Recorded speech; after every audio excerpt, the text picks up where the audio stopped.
नमस्कार, चिंतन institute of education में आपका एक बार फिर से स्वागत है। मैं आज की इस वीडियो में प्रतिशत से संबंधित कुछ और संपत्तियों को लेकर के आया हूं, जिसे मैं आज की इस वीडियो में बताने जा रहा हूं। यह जो वीडियो है वह नेट फर्स्ट पेपर की तैयारी करने वाले विद्यार्थियों, बीटीसी में अध्ययनरत विद्यार्थियों, साथ ही साथ सीटेट और टेट की तैयारी करने वाले विद्यार्थियों के लिए बहुत ही महत्वपूर्ण है आज का यह वीडियो। आप इसमें इसे देखें। हमारी जो पिछली वीडियो थी जिसमें कि मैं प्रतिशत के जो बेसिक कॉन्सेप्ट थे उसको बताया हूं, यदि आप लोग उसे नहीं देखे हैं तो डिस्क्रिप्शन बॉक्स में जाकर के आप उस वीडियो को जरूर देखें, क्योंकि वहां पर मैं बेसिक्स बताया हूं। ठीक है, तो आज की इस वीडियो में जो मैं आपको बताने जा रहा हूं वे दो कॉन्सेप्ट संपत्ति कौन कौन से हैं, आइए उसे देख लेते हैं। देखिए, पहला जो कॉन्सेप्ट मैं बताने जा रहा हूं वह है किसी राशि का दिए गए प्रतिशत के अनुसार मान ज्ञात करना। कोई एक राशि दी गई है और उसका हमें आपसे पूछा जाएगा, जैसे कि आप देखते भी होंगे कि जो भी एग्जाम्स आ रहे हैं, नेट का है, सीटेट का है, टेट का है या बीटीसी के जो रेगुलर एग्जाम्स हैं उसमें प्रश्न पूछे जाते हैं। किसी व्यक्ति के पास कुल धन 1 लाख है और 40% उसने अपने क्या किया, बड़े बेटे को दे दिया, शेष अपने पास रखा। तो आपसे यह प्रश्न पूछा जाए कि बताइए उसने अपने बेटे को कितना धन दिया। इस प्रकार के प्रश्न को यहाँ पर देखिए, एक राशि दी गई है 1 लाख और आपसे पूछा जा रहा है कि इसका 40% कितना होगा या 60% कितना होगा या 50% कितना होगा, कुछ भी पूछा जा सकता है। ठीक है, ऐसे ही एक प्रश्न आपसे पूछा जाता है कि कोई विद्यार्थी एक एग्जाम में अपीयर होता है और वह जो एग्जाम था वो 500 अंक का था। ठीक है, अब उस जो विद्यार्थी उस एग्जाम में अपीयर हुआ वह 60% नंबर लाया, तो बताइए कितना नंबर लाया। ठीक है ना, यदि उसने 60% अंक गेन किया है, प्राप्त किया है, तो कुल कितना अंक पाया। इस प्रकार का जो प्रश्न है वह इस पहले कॉन्सेप्ट में आता है। तो हम कैसे इसको निकालेंगे, आइए चलिए देखते हैं। जैसे मैं पहला उदाहरण दिया कि एक व्यक्ति है, उसकी जो धन है, कुल धन है 1 लाख रुपए है। जब 1 लाख रुपए किसी व्यक्ति का कुल धन कितना है, 1 लाख है। उसने क्या किया, इस 1 लाख का 60% अपने बेटे को दे दिया और शेष अपने पास रख लिया। तो अब आपसे प्रश्न पूछा जा सकता है, बताइए उसने बेटे को कितना दिया या अपने पास कितना रखा, दोनों में से कुछ भी पूछा जा सकता है।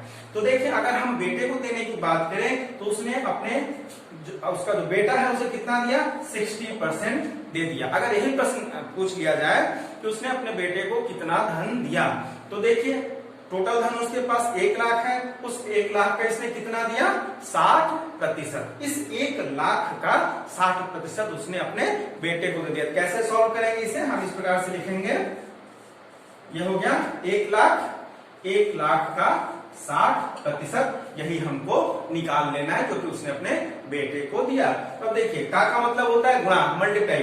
ठीक है, तो ये हो जाएगा 1 लाख गुणे 60%। ठीक है, ये हो गया हमारा 1 लाख गुणे 60%। अब हम इसको सॉल्व कर लेंगे। पिछली वीडियो में मैंने आपको बताया था 60% का मतलब क्या होता है, 60 गुणे 1/100। ठीक है, तो इसे आप इस प्रकार से लिख लेंगे, 1 लाख गुणे 60 गुणे 1/100, ये हो जाएगा हमारा। अब इसे हम सॉल्व कर लें। देखिए ये हमारा कट जाता है, 1 शून्य और 1 शून्य यहां से, तो ये बच जाएगा आपका 10,000 गुणे 6 बराबर टोटल आ जाएगा 60,000। ठीक है, ये 60,000 रुपीज यह आ गया जो कि उसने बेटे को दिया है। अब यदि मान लेते हैं कि यदि यह प्रश्न पूछा गया होता कि पुत्र को कितना दिया, तो 60,000, अपने पास कितना बचा। तो एक तो तरीका यह है कि पुत्र का दिया हुआ धन आपने निकाल लिया, तो 1 लाख में से इसको घटा दीजिए।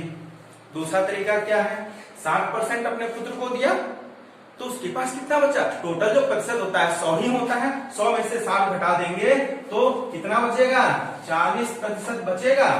ठीक है, इस 60% पुत्र को 60% देने के बाद पिता के पास कितना बचेगा, 40% ही तो बचेगा।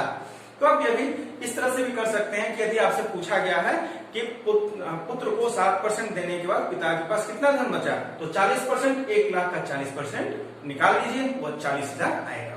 ठीक है, तो इस प्रकार के प्रश्न आपसे पूछे जाते हैं, तो उसे हम इस प्रकार से सॉल्व करेंगे। जो भी धन दिया हो आपको क्या करना है, उसका 60% निकालने के लिए जो भी प्रतिशत दिया गया हो, ठीक है, तो ये आप इस प्रकार से करेंगे, उसका मल्टीप्लाई कर देंगे।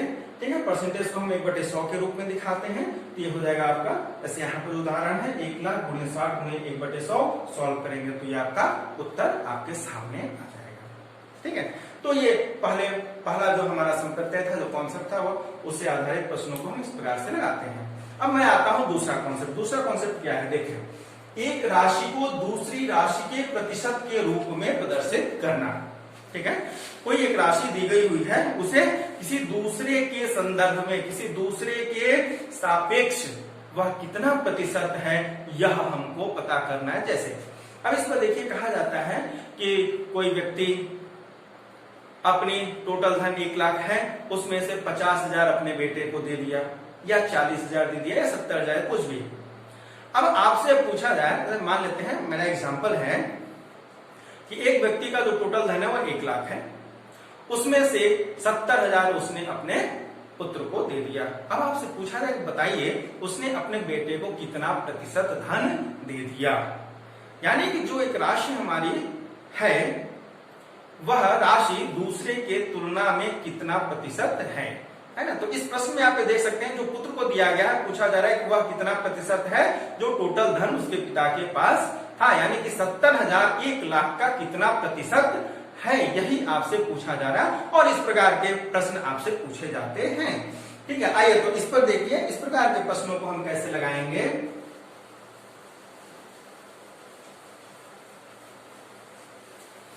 अब जैसे मैं एग्जांपल दिया कि एक व्यक्ति के पास 1 लाख है, टोटल कितना है, 1 लाख रुपए हैं उसके पास, 1 लाख रुपए उसके पास है, और उसने अपने पुत्र को कितना दिया, 70,000 दे दिया।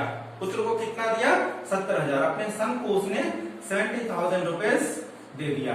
ठीक है, तो अब इसे देखें, अगर हम फ्रैक्शन के रूप में लिखें तो हम क्या कैसे लिखेंगे, सन को दिया गया, जो पुत्र है, पुत्र का दिया गया धन और टोटल धन, ये हमारा अनुपात में आ जाता है।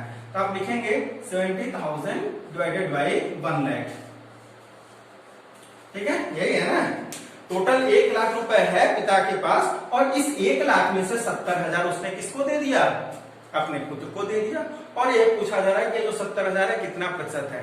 तो अब देखिए, टोटल धन में से जो दिया गया है, अब ये एक फ्रैक्शन के रूप में आपके सामने आ गया, एक भिन्न के रूप में आ गया है। अब हम क्या करें, पिछली वीडियो में मैंने आपको भिन्न को प्रतिशत में बदलना बताया था, उसी फॉर्मूले का प्रयोग करते हुए, उसी विधि का प्रयोग करते हुए हम इसको क्या करेंगे, प्रतिशत में बदल देंगे, और हमें यह ज्ञात हो जाएगा कि उस व्यक्ति ने अपने पुत्र को कितना प्रतिशत धन दिया। तो हम क्या करेंगे, यह भिन्न है, भिन्न को प्रतिशत में बदलने के लिए हमें सिंपली इसको क्या करना होता है, गुणा कर देना है 100 से, और भाग दे देना है 100 से। ठीक है, तो ये इस प्रकार से हम करते हैं। ठीक है, अब इसको हम देखिए तो सॉल्व करेंगे। सबसे पहले यहां से आप देख सकते हैं, ये कट जाएगा, तो ये आपका बचेगा 7/10 इंटू 100/100। ठीक है, अब इसी को हम कैसे लिख सकते हैं, पिछली वीडियो में बताया था, एक बार फिर बता रहा हूं। इसे हम 7/10 इंटू 100 इंटू 1/100 के रूप में लिख सकते हैं। और यह जो 1/100 है हमारा, यह क्या होता है, परसेंटेज को दर्शाता है। ठीक है, प्रतिशत को हम 1/100 भी लिखते हैं। तो ये देखिए, ये हो जाएगा हमारा 7/10 इंटू 100 कितना प्रतिशत। अब इसे आप सॉल्व कर लीजिए, देखिए ये कट जाएगा, 7 10 में 70, ये बराबर आ जाएगा 70%। ठीक है, इसी को हम शॉर्ट में भी करते हैं, तो यहाँ पर 100/100 किया जाता है।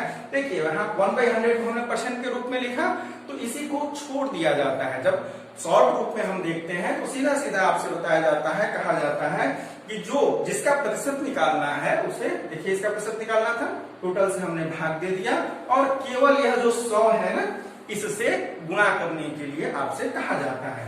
तो इसको आप इस तरह से भी लगा सकते हैं, ये हो जाएगा हमारा 70,000 divided by 1 lakh into only 100। ठीक है ना, यहाँ पर ये जो हम 1/100 कर रहे हैं, इसको हम 1/100 लिखने की बजाय सीधा सीधा हम क्या करते हैं, यहाँ प्रतिशत लिख देते हैं। यहाँ क्या करते हैं, ये परसेंटेज लिख देते हैं। तो सीधा सा है, जिसको भी आपको परिवर्तित करना है, जो राशि दी गई है, उस राशि को यदि आपको प्रतिशत में चेंज करना है किसी दूसरे के सापेक्ष, तो उसे आप क्या करेंगे, जिसके सापेक्ष करना है उससे भाग दे दीजिए और 100 से गुणा कर दीजिए। एक एग्जांपल मैं इसका और देता हूं, ठीक है, ये आपको समझ में आया होगा। एक बहुत ही आसान सा एग्जांपल मैं देता हूं। देखिए होता क्या है, जैसे आपसे कहा जाता है कि एग्जाम में आते हैं, या आप स्वयं भी इस चीज को अनुभव किए होंगे, आप कक्षा 10 में या 12 में जब परीक्षा देते हैं तो वहां पर आप कुछ अंक प्राप्त करते हैं। मान लेते हैं एक विद्यार्थी है, वह किसी परीक्षा में 350 अंक प्राप्त किया, टोटल प्राप्त अंक था 500। तो बताइए वह कितना प्रतिशत अंक प्राप्त किया, इस प्रकार के प्रश्न। तो इस प्रश्न को लगाने के लिए हमें क्या करना है, देखिए यह जो स्टूडेंट है इसने अंक कितना प्राप्त किया, 350। कितने में से, तो जो 350 अंक पाया है जो स्टूडेंट है, वह स्टूडेंट 350 अंक यह क्या करता है, प्राप्त किया कितने में से, टोटल 500 में से। ठीक है, टोटल 500 में से 350 अंक प्राप्त किया। तो हमें ये बताना है कि कितना प्रतिशत अंक है यह इसके सापेक्ष। तो हम क्या करते हैं, इस 350 को 500 से भाग दे देते हैं और प्रतिशत में बदलना है। तो देखिए हमने क्या बताया था, 100 से गुणा कर देना है और प्रतिशत लिख देना है। ठीक है, तो ये हो जाएगा। अब इसे आप सॉल्व करेंगे तो देखिए ये कट जाता है और ये यहाँ पर हो जाएगा, 5 से काट देंगे तो ये हो गया 70%। ये इस प्रकार से आ गया। ठीक है, तो प्रतिशत से संबंधित आज मैं यह 2 संप्रत्यय आप लोगों को बताया हूं। ध्यान से देखिए, क्योंकि इन दोनों पर आधारित प्रश्न आपसे विभिन्न एग्जाम्स में पूछे जा रहे हैं। बीटीसी के जो विद्यार्थी हैं वह ध्यान से इसको समझे, क्योंकि उनके कोर्स में है। साथ ही साथ सीटेट और टेट की तैयारी करने वाले जो विद्यार्थी हैं उनसे तो पूछा ही जा रहा है, इससे संबंधित प्रश्न टेट में बार बार पूछे जा रहे हैं।